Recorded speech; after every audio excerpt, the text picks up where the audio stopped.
All right, guys, we need to talk about the CS2 markets once again because things continue to be absolutely insane. You can see here a couple of days ago, we did retake that $5 billion market cap number back on Price Empire. Now, again, at the very bottom of the markets, we were around $3 billion. So we're talking about a 67% recovery. And this update was like 2 weeks ago, probably less than 2 weeks ago. I don't even know. Things have been absolutely crazy. And there are even some people in the CS2 community right now, some fairly respectable people who know a little bit about what they're talking about, who think that we are maybe not even done yet, that things could maybe go even higher from here, maybe even back to all-time highs for the end of the year. Who the heck knows? But that's what we're going to be talking about in this video today. Today's video is sponsored by SkinSwap, and they're offering you a free skin worth up to $50 when you use code GERM and complete your first trade with them today. It's very simple. It's very easy. All you have to do is click on the skins that you're looking to get rid of, and then scroll through the amazing selection of skins that they have available and click on the ones that you want instead. It's that simple. It's that easy. And also, SkinSwap is also offering a very, very cool opportunity, the ability to buy skins for you from Chinese marketplaces. Prices are very, very cheap in China right now. There are some great deals to be had, and SkinSwap is going to help you get your hands on your favorite skins for an amazing price today. So definitely go check them out with that first link in the description below. Now, I definitely do need to start off by saying that on Price Empire, there are a lot of people, who are a little bit critical of how Price Empire calculates their market cap numbers and says that especially during situations like this, it's not the most accurate way to go about things. We will look at another tool in a second, but like Raffle Monster here, he says Price Empire is great, but it's time to change the way this is calculated. This number becomes more and more meaningless by the day. It makes no sense to calculate it like this. So I think what a lot of people are saying is that, as a lot of these new skins, especially coverts right now, are getting traded up like insane, while also their prices are going up insane. Once those are traded up, there's not like a really accurate way to then update the overall supply. So we are, having coverts go crazy as they continue to get deleted, but then still factoring all those into the supply of the market cap. So the market cap is probably not totally accurate right now. It's probably not a great representation, but we do have Steam DT, who has been tracking stuff like this as well. And again, if you look at Steam DT and their idea of where the market has gone, again, you can see we are still very, very far off from those all-time highs from before this update, but we are climbing back very, very fast. And again, we have rebounded very nicely from the bottom. So whatever way you slice it, is the Price Empire way the best way to absolutely calculate things? Probably not. Are we probably, 67% up from the bottom? Are we probably, getting close as they would like you to think to all-time highs? Yeah, probably not, but still, things have been up massively. Things have been going absolutely insane. Things have been going crazy, and you can see that, pretty much no matter how you look at stuff. You can also look at the items in your own individual inventory. There's people with coverts that are up, 10, 15, 20, 50x, like who even knows?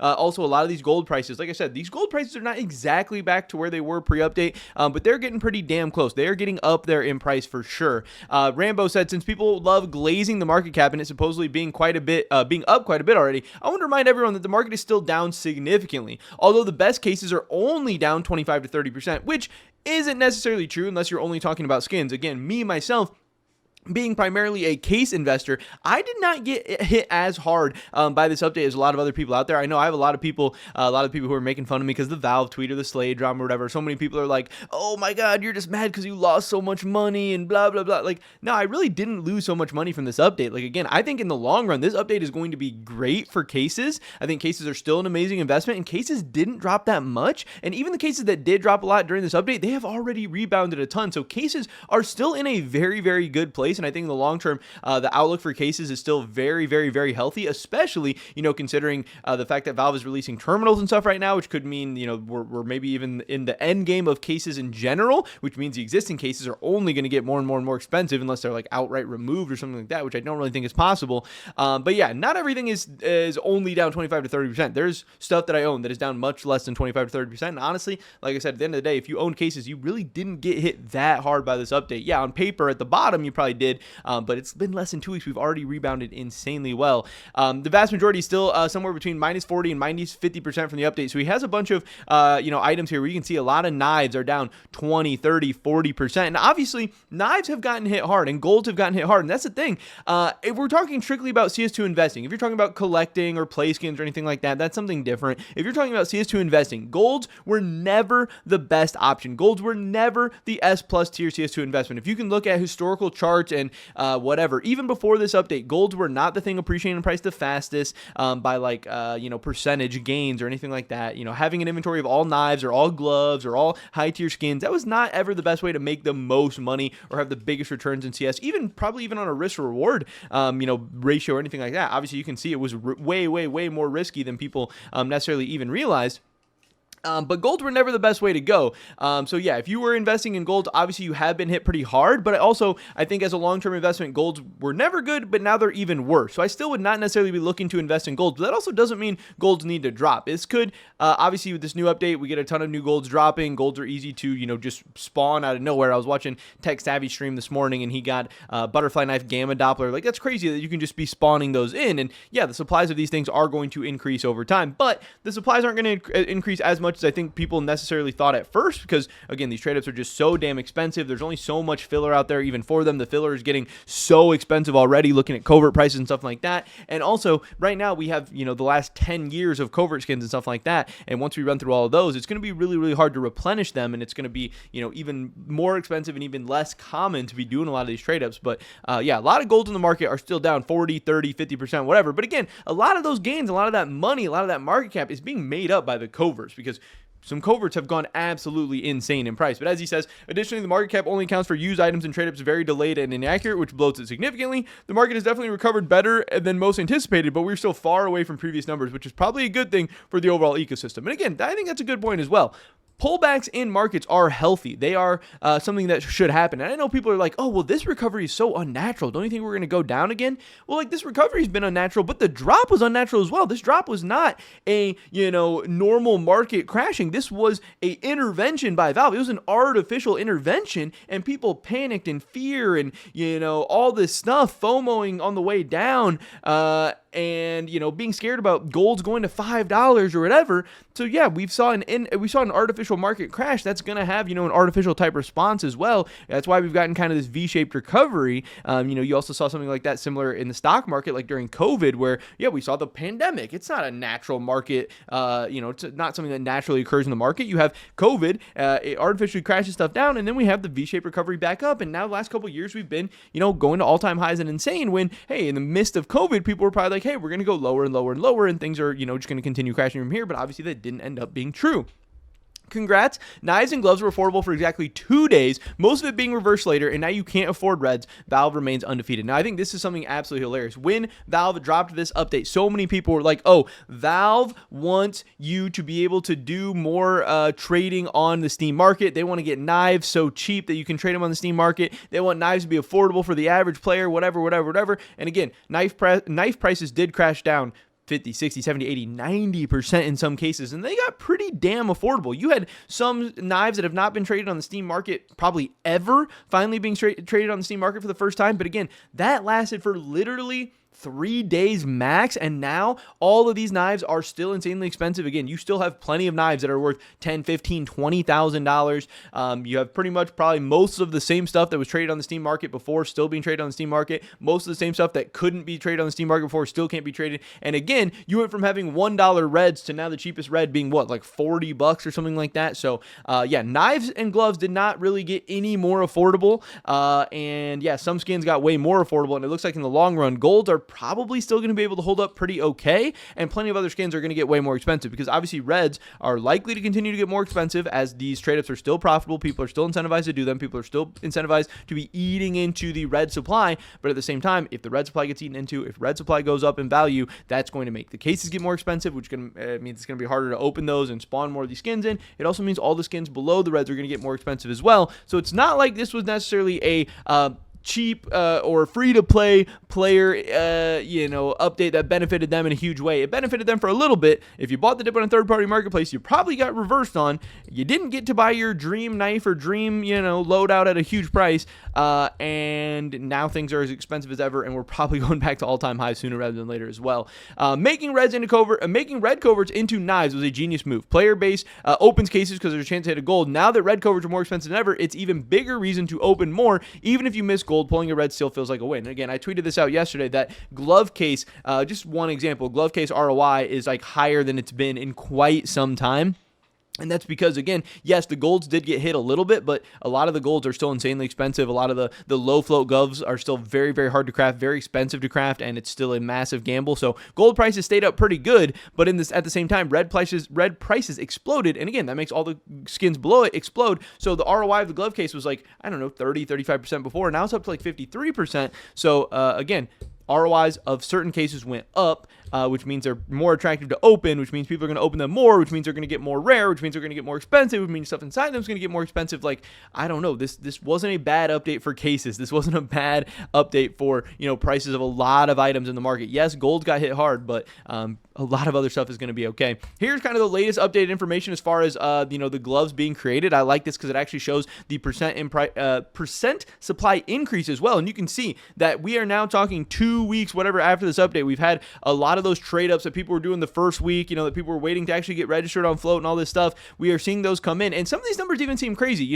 Like you can see here, 1,029 field tested gloves got put in, but again, still that's only 4% of the supply. The biggest number we see here is 4.59% supply increase. I know Hedge May said we didn't get any factory new, but I believe somebody actually did just recently register a newly crafted factory new Hedge Mays. But again, a lot of these gloves in factory new and minimal wear, we're talking tiny single-digit percentage increases in the stuff, and at the same time we saw 50, 60, 70, 80, 90% drops in the market. And again, I think the biggest wave of the trade-ups that we've seen has already happened, because we saw the wave of trade-ups from those cheap reds. Now the trade-ups are not going to be with cheap reds anymore. These are going to be with very, very expensive reds that are pricing in the odds to get all this stuff. These are going to be less and less profitable trade-ups to do and stuff like that. So we've seen a huge new wave of gloves come in, and still we're seeing 3, 4, 5% increases on the high end, which again, that'll be bad for gloves, that'll be bad for golds, but it's going to be good for pretty much everything else. And it's also probably not enough to crash the price of golds or make them affordable for the player or anything like that. And again, you have to keep in mind, items in the CS market historically have done very, very, very well. That's why CS2 investing has been so attractive, because people have made insane gains before. Because we now have a new supply of these golds coming in and whatever, that doesn't mean golds are necessarily going to go down. It just means the price could appreciate slower than it would have otherwise with more supply coming in. Because again, golds already were like an asset that did pretty well year over year. That's why a lot of people were invested in them and had big inventories in them. Now, yes, you got kind of sliced up by this huge drop, but also since we already had this huge drop, there, some of this is already priced in, and there is more room to kind of go up. So I don't even necessarily think that gold will be going down going forward in the future. I just think they're a much less attractive investment, and it's really, really going to hurt the price appreciation on them, obviously. Some people out there, even as soon as yesterday, were saying that reds were still undervalued, by the way. And again, I, on my stream, twitch.tv/I_am_Jordan, we've been streaming every single day. Probably going to be streaming right after this video goes live. Make sure you come hang out and check out what's going on. I've been looking at a ton of trade-ups recently. And again, there are still a ton of profitable trade-ups out there. And again, trade-ups are something people love to do. People love to gamble. People love to open cases, do trade-ups, whatever. And people are willing to do trade-ups, especially knife trade-ups, especially gold trade-ups, where you can get a huge max win. You can get, a butterfly emerald, a karambit emerald, these $10,000 knives, whatever. People are going to be willing to do these trade-ups, even if on paper they're losing 10, 20, 30%. But right now, there are trade-ups out there you can find where you are on paper making 10, 20, 30%. So a lot of the price of this still is not factored in. Golds need to come down further, or reds need to go up. And right now, it doesn't seem like golds are dropping a ton. Golds are probably going to drop a little bit, but even if golds did drop a little bit, these ROIs are so high that there would still be room for reds to appreciate further. And again, Raffle Monster is somebody who really, really believes in these reds. He has bought, I think like $100,000 in coverage or something like that. I'm sure he's up massively on those. I can't even imagine, but he still thinks that at least as far as yesterday, reds are still undervalued. I also thought this is interesting. In 6 months, we should be at an all-time high again in the market, unless there's lag due to market cycles of summer and winter. Overall ROI in cases is even better. This update incentivizes you to open more cases. As it gets you 5 reds, you can trade it up for a gold.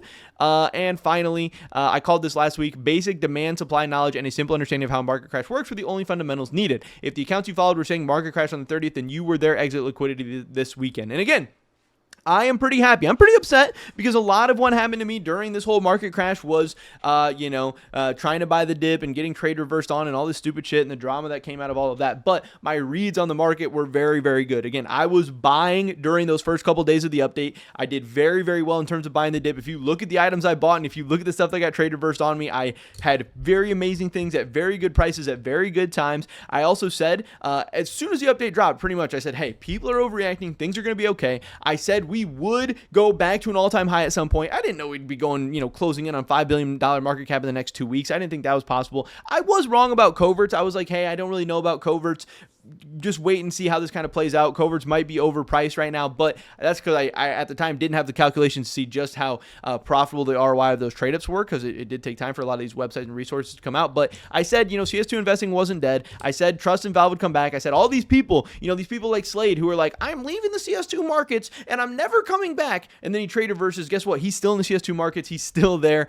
These people have already come back 2 weeks later. The trust in Valve will come back over time. And again, at the end of the day, this is probably an update that is going to push the CS2 markets even higher in the long run, and all-time highs are coming. I'm not going to make a prediction of when they're going to come because I don't make short-term market predictions like that, but all I can say is, like I said, when we hit that $3 billion market cap, the main thing I was saying was, hey, 3 to 5 years from now, do you think the prices we see, people are going to say, damn, those prices are so expensive, or damn, those prices were so cheap? To me, it was way, way, way more likely that the prices we were seeing at that time, people were going to say, damn, that is so cheap. So that makes me want to buy and set it and forget it, hold those things for 3 to 5 years and see what the hell happens. And right now, the CS2 markets are on absolute fire. People are making money hand over fist every single day. Yes, it's all on paper, and you haven't made anything till you sold or anything like that. But the people who were buying the dip last week, they're the ones who are making out good. And the people who panic sold, maybe they were able to trade reverse by the graces of God or whatever, but maybe they're down pretty bad right now. I don't know. But yeah, markets go up over time. Stuff that's investment grade ends up doing pretty good. So if you believe in CS,